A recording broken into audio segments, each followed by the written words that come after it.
मी पण स्वतः एक महिला बचत गटाची स्टॉल लावणारीच होती.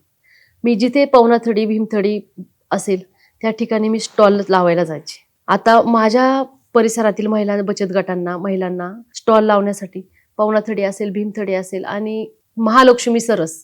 मी महालक्ष्मी सरसचं सांगते. आपले श्रावणजी हार्डीकर साहेब हे आपले आयुक्त असताना सगळीकडे स्टॉल लागत होते, परंतु आपल्या पिंपरी चिंचवड महानगरपालिकेमध्ये जे बचत गट आहेत ह्या बचत गटांना महालक्ष्मी सरस भरते मुंबईमध्ये बांद्रा येथे. तर आपल्या सगळे मी स्टॉल स्वतः लावत असल्यामुळे मला याची पूर्ण कल्पना होती की आपल्या महिलांना ह्याचा महिला बचत गटाच्या माध्यमातून आपल्या महिला स्टॉल कुठे कुठे लावू शकतात आणि त्यांच्या हाताला तिथनं रोजगार कसा मिळू शकतो.